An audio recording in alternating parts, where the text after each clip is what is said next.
बिहार विधानसभा चुनाव 2025 में सियासी पारा लगातार चढ़ता जा रहा, लेकिन इस बार मुकाबले से पहले ही एनडीए और महागठबंधन दोनों को बड़ा झटका लगा है।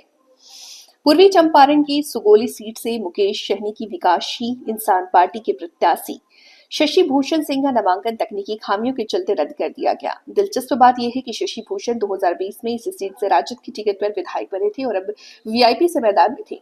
वहीं से सीट से राजद के बागी और निर्दलीय उम्मीदवार ओम प्रकाश सहनी का नामांकन भी रद्द हो गया है, जिससे सुगोली का पूरा समीकरण बदल गया।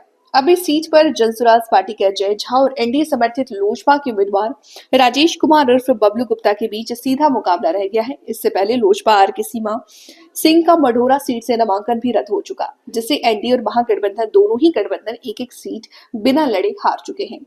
इसी बीच जनसुराज पार्टी के सूत्रधार प्रशांत किशोर ने भाजपा पर गंभीर आरोप लगाते हुए दावा किया है कि बिहार में सूरत कांड दोहराया गया है।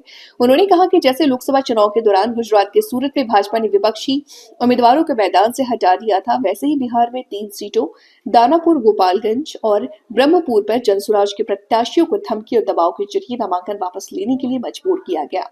पटना में प्रेस कॉन्फ्रेंस करते हुए पीके ने कहा कि दानापुर सीट से जनसुराज प्रत्याशी अखिलेश कुमार उर्फ मुचुर साव को भाजपा नेताओं ने अमित शाह के कहने पर चुनाव से पीछे हटाया, यहां तक कि उनकी गृह मंत्री से मुलाकात कर फोटो भी दिखाया गया। वहीं ब्रह्मपुर सीट के उम्मीदवार डॉक्टर सत्यप्रकाश तिवारी के घर पर केंद्रीय मंत्री धर्मेंद्र प्रधान समेत अन्य भाजपा नेताओं की मीटिंग की तस्वीरें सामने आई, जिसके बाद तिवारी ने नामांकन वापस ले लिया। गोपालगंज सीट से डॉक्टर शशि शेखर सिन्हा ने भी भाजपा नेताओं के दबाव में अपना नॉमिनेशन वापस ले लिया और फोन बंद कर लिया।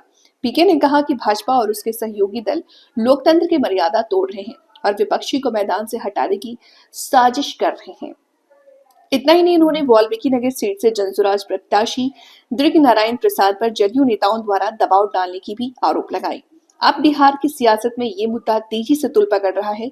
एक तरफ एनडीए और महागठबंधन अपने अपने उम्मीदवारों के नामांकन रद्द होने से बैकफुट पर है, वहीं प्रशांत किशोर के आरोपों ने भाजपा के लिए नई मुसीबत खड़ी कर दी है। सवाल उठ रहा है कि क्या बिहार में भी अब चुनाव बिना विपक्ष के करवाने की कोशिश की जा रही है? आने वाले दिनों में चुनाव आयोग और राजनीतिक दलों की प्रतिक्रिया इस सियासी तूफान की दिशा तय करेगी।